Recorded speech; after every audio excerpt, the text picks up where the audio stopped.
Influencing is all around us. We need to know how to do it, but we also need to know if other people are using it on us. And of course, they may be using it for reasons that are not good. So we need to know what they're doing and how to resist those techniques, how to spot them and how to push back against them.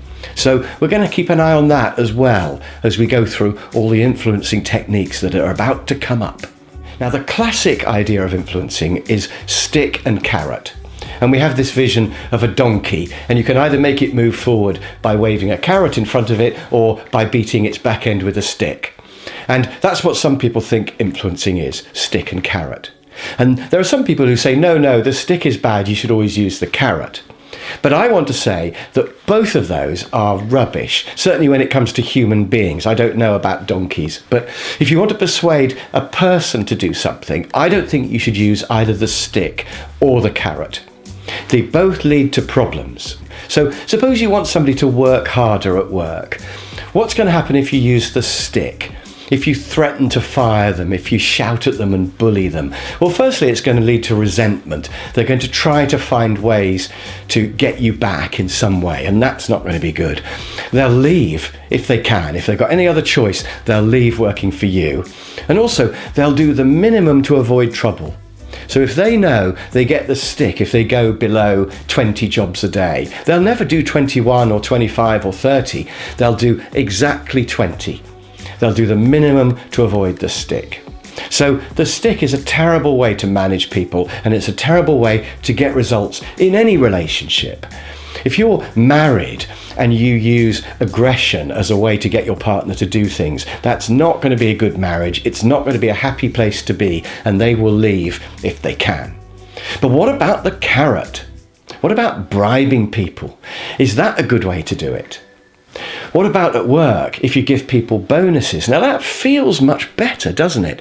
But the carrot also leads to problems, because it leads to playing games. If someone knows that if they do 25 or more, they'll get a reward, they'll do exactly 25 to get the reward. They won't do 26 or 27 unless they get more of a reward. And if they get more of a reward for doing 26 or 27, they'll find a way to game the system if they can. They'll find a way to cheat, and they'll do the minimum of everything else. They'll just focus on the one thing that gets rewarded with money.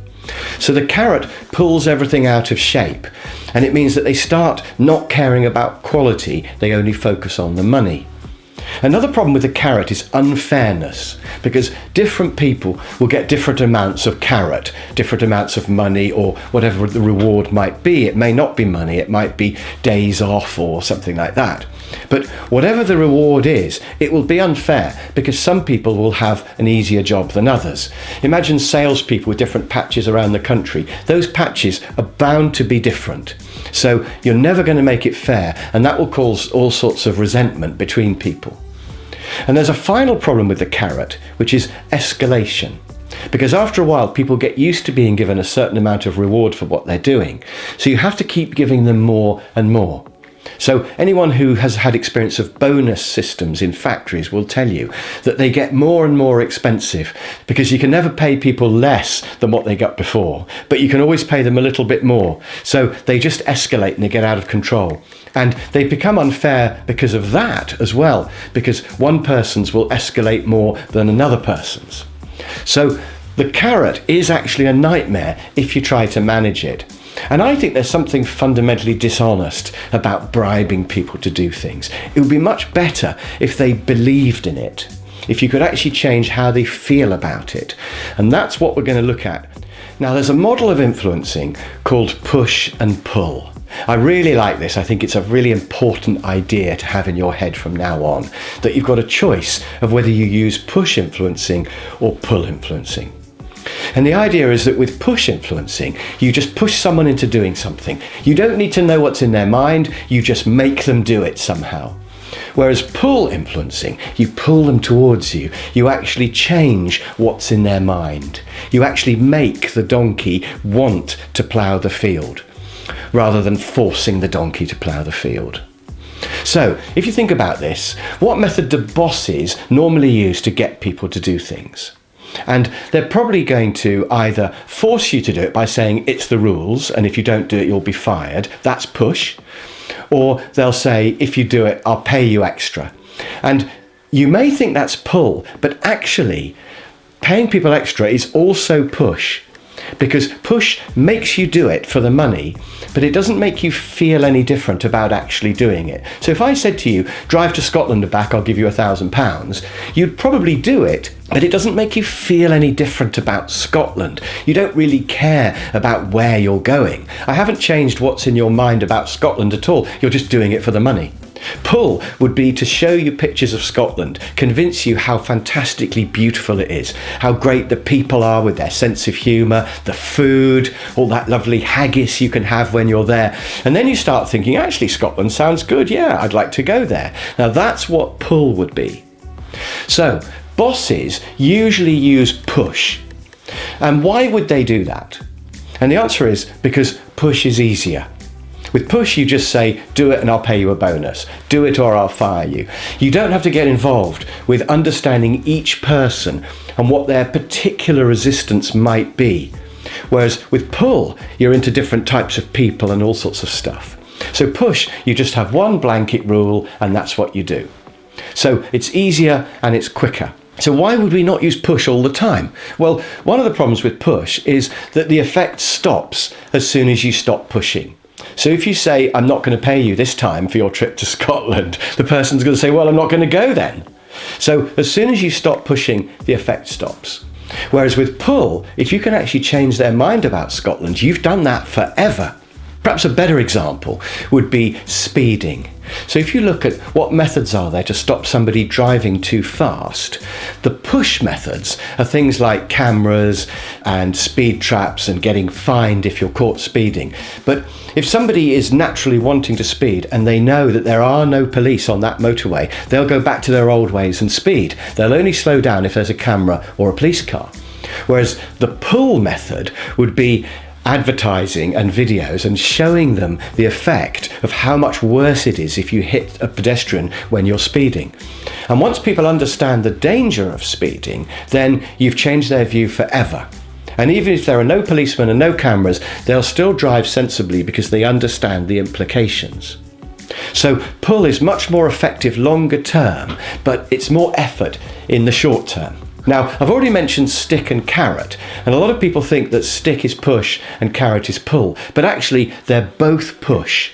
Using bribery, using carrots or money is still a push technique because it doesn't change how you feel about it. So money will make people do something, but it won't make them want to do that thing.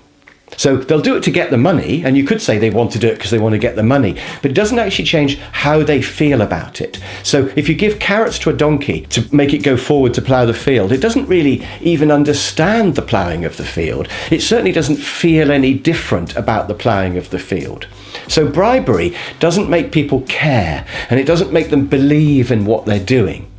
And if you want to get someone to do a good job, really, they have to care about it. They have to believe. And that has to be done using pull influencing. So we're going to look at pull on this course. How do you really get somebody to care? How do you change what's in their mind? And I think that's really the essence of what influencing and persuading are all about. Changing what's in their head. So often I get into debates on management courses about, is money a motivator? And the answer is yes, but it's a push motivator. It just makes people do it.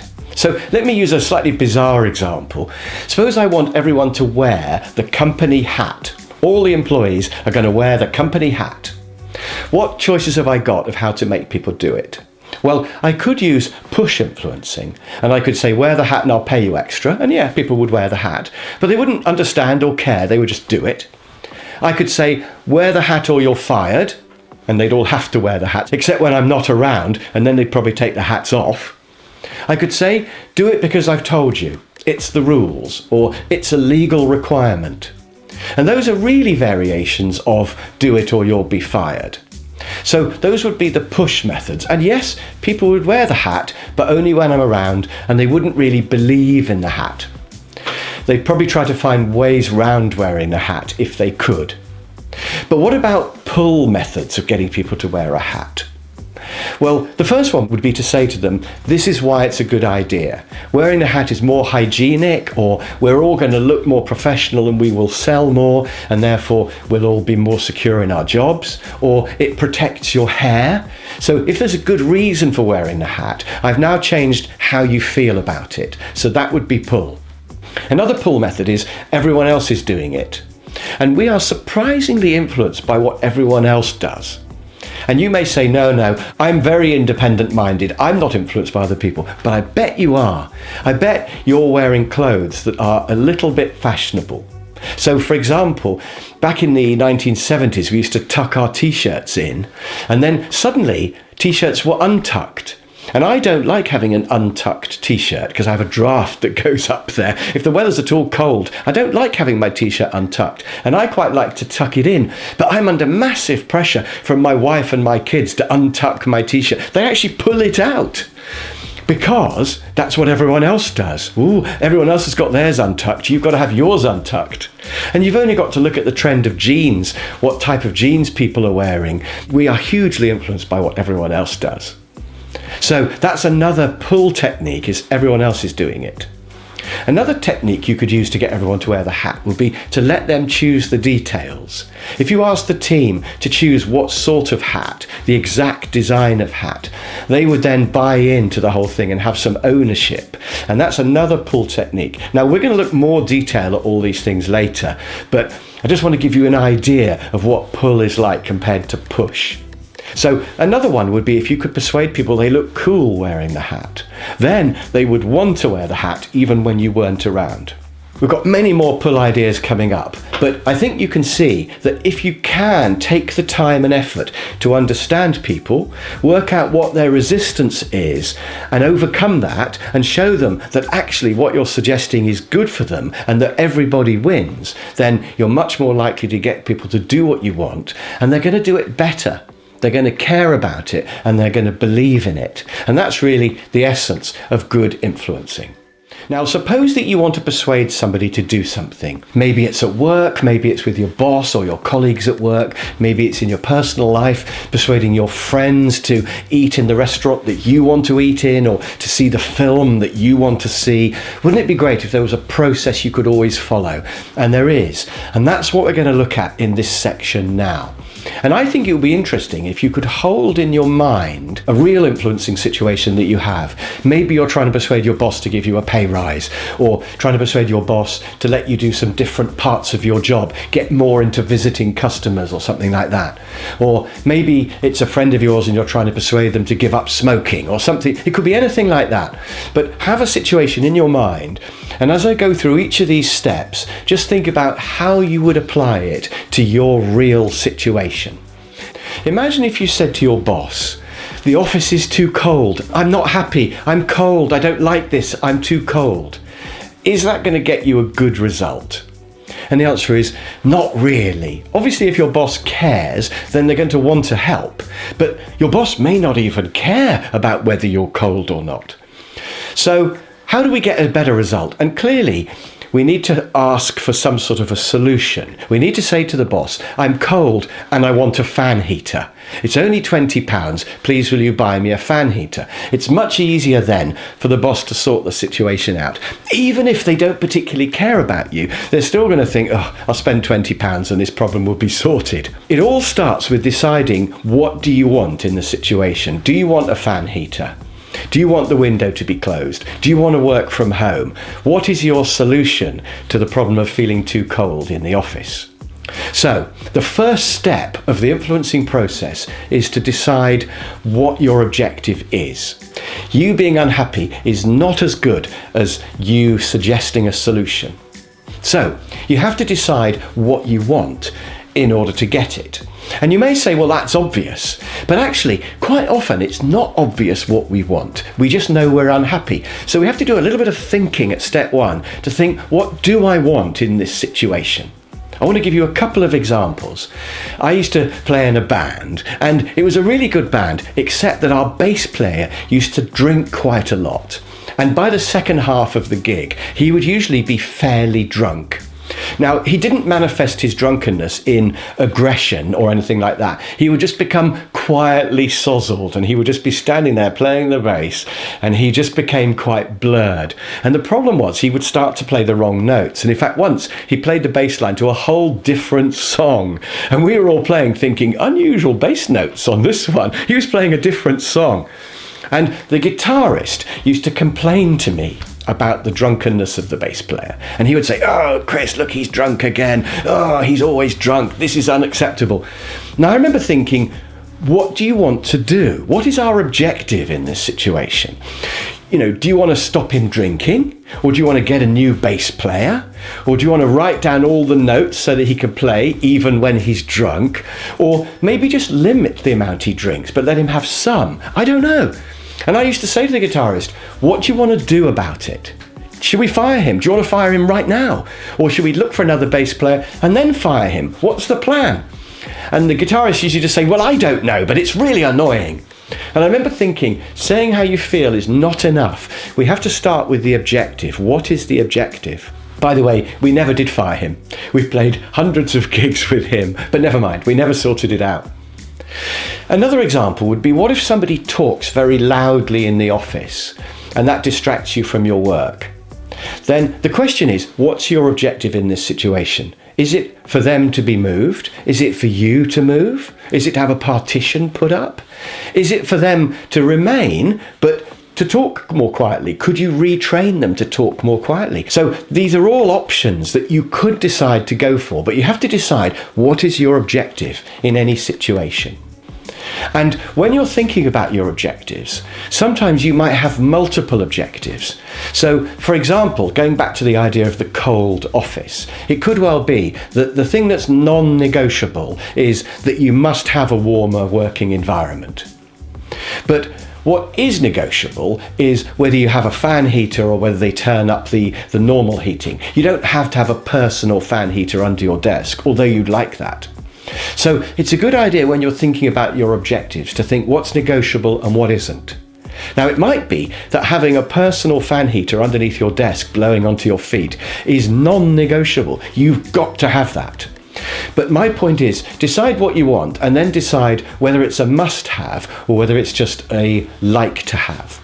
So that's step one of the influencing process. What are my objectives in this situation? And are they negotiable or are they just nice-to-haves?